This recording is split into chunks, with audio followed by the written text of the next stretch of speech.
하나님이 미워하시는 것, 무죄한 자의 피를 흘리는 손 제2부. 살인을 하는 이유는 무엇일까요? 살인을 저지르는 이유 몇 가지를 성경에서 찾아보면 다음과 같습니다. 다른 사람의 아내를 취할 목적으로, 다른 사람의 재산을 취할 목적으로, 손해를 입힌 사람에게 보복할 목적으로, 권력을 공고히 할 목적으로, 돈을 받고 계약을 이행할 목적으로, 분노를 표출할 목적으로, 증오를 표출할 목적으로. 살인을 피하는 방법은 무엇일까요? 대부분의 경우 내가 살인까지 할 사람은 아니지 라고 생각합니다. 하지만 살인범 중에는 자기가 사람을 죽일 정도는 아니라고 생각했던 사람이 많습니다. 흉기를 사용하지 않더라도 사람을 해칠 수 있습니다. 살인을 피할 수 있는 방법으로 하나님께서 가르쳐 주신 내용들을 정리해 봅니다. 첫째, 마음을 잘 지켜서 미움이 자리하지 못하게 합시다. 잘못된 마음가짐 때문에 수많은 살인사건이 일어납니다. 음욕이 간음에 전주곡인 것과 마찬가지로 살인에 앞서 미움이 얼굴을 드러냅니다. 사도 요한은 다음과 같이 기록했습니다. 그 형제를 미워하는 자마다 살인하는 자니 살인하는 자마다 영생이 그 속에 거하지 아니하는 것을 너희가 아는 바라. 다른 사람에게 상처를 입히지 않으려면 미움이 자라날 자리를 선한 것들로 채워야 합니다. 치약이 담긴 튜브를 짜면 치약이 흘러나옵니다. 우리 마음이 하나님의 사랑과 평강과 오래 참음과 인내와 온유로 가득 차 있으면 어떤 상황과 문제거리가 쥐어짠다 할지라도 우리의 삶에서 하나님의 사랑과 은혜가 흘러나올 것입니다. 마음속에 들어있는 것이 행동으로 드러납니다. 둘째, 분노를 잘 조절합시다. 우리는 분노가 만연한 시대에 살고 있습니다. 평소보다 조금만 오래 기다리게 되어도 자신의 권리가 침해되었다고 느끼며 화를 냅니다. 현대인이 그처럼 화를 많이 내는 이유는 무엇일까요? 마음이 상처를 받기 때문이고 마음이 급하기 때문입니다. 피아노 안에는 200개가 넘는 현이 자리하고 있습니다.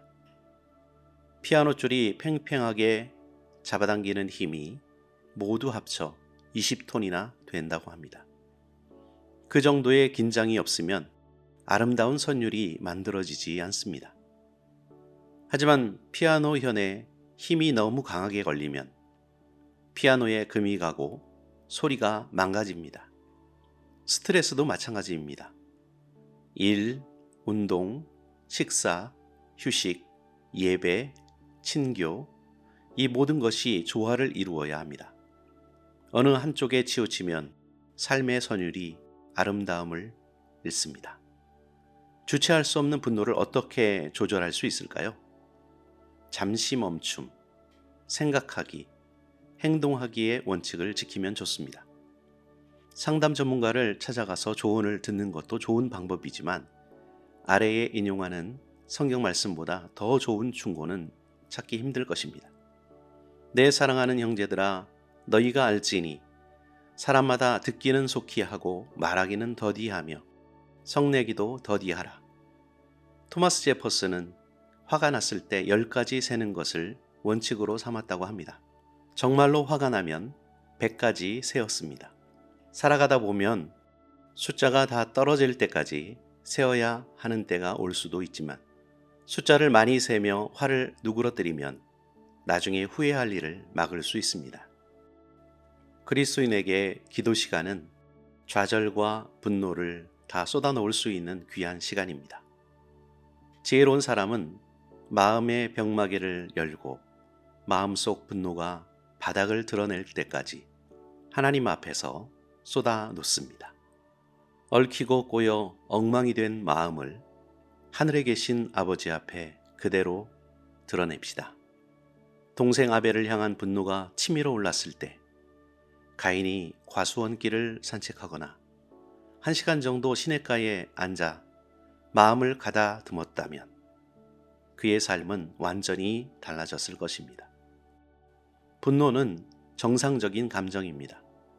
예수님도 분노하는 모습을 보이신 때가 있었습니다. 시편 7편에서는 하나님의 분노에 대해 다음과 같이 말씀합니다. 하나님은 의로운 재판장이시며 매일 분노하시는 하나님이시로다. 하지만 하나님은 회개하는 자에 대해 금세 노여움을 거두십니다. 그의 노여움은 잠깐이요 그의 은총은 평생이로다. 저녁에는 울음이 깃들지라도 아침에는 기쁨이 오리로다. 분노는 자연스러운 감정이지만 조절이 필요합니다.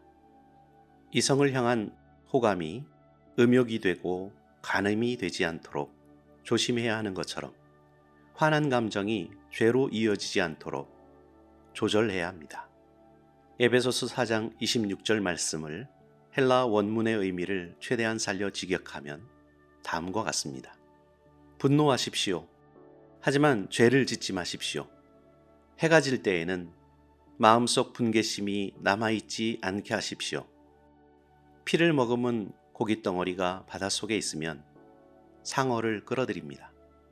화를 계속 품고 있는 것은 사탄을 우리 삶 속으로 끌어들이는 일입니다.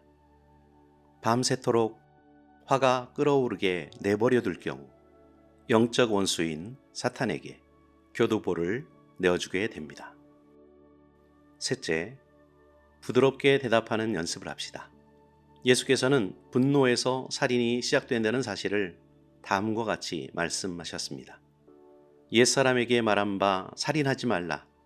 누구든지 살인하면 심판을 받게 되리라 하였다는 것을 너희가 들었으나 나는 너희에게 이르노니 형제에게 노하는 자마다 심판을 받게 되고 형제를 대하여 라가라 하는 자는 공회에 잡혀가게 되고 미련한 놈이라 하는 자는 지옥불에 들어가게 되리라. 예수께서 강조하신 바와 같이 살인은 상대방을 모욕하는 태도에서부터 시작됩니다. 그리고 말 그 자체가 어떤 면에서는 사람을 죽입니다. 거친 말은 상대방의 삶을 황폐하게 하고 얼굴에서 미소를 지우고 눈빛을 날카롭게 만들고 기대를 앗아가고 우정을 끊어버리고 아름다운 날에 그림자를 드리웁니다. 야고보는 다음과 같이 기록했습니다. 혀는 능히 길들일 사람이 없나니 쉬지 아니하는 악이요 죽이는 독이 가득한 것이라. 넷째, 과도하고 부적절한 화를 차단합시다. 나 자신이 과도하게 화를 낼 상황, 그리고 다른 사람이 부적절하게 화를 낼 상황, 이 두 가지를 함께 차단할 필요가 있습니다. 잠언 중간 부분인 22장 24절에 솔로몬은 노를 품는 자와 사귀지 말며 울분한 자와 동행하지 말지니 라고 기록했습니다. 예수께서는 베드로에게 네 칼을 도로 칼집에 꽂으라. 칼을 가지는 자는 다 칼로 망하느니라 라고 하셨습니다. 교회 안에서도 심각한 의견 차이가 있을 수 있습니다. 훌륭한 두 일꾼인 바울과 바나바가 서로 심히 다투었을 때 두 사람은 당분간 떨어져서 각자의 영역에서 활동했습니다. 내가 화가 많이 났구나 하는 생각이 들면 그 자리를 잠시 벗어나는 것이 좋습니다. 격렬하게 화가 난 사람이 있다면 그 사람과 잠시 떨어져 있는 것이 좋겠고, 가까이 있을 수밖에 없다면 사람을 다치게 할 물건을 치우는 편이 좋겠습니다. 하나님께서 소중히 여기시는 생명을 소중히 여기는 우리가 됩시다.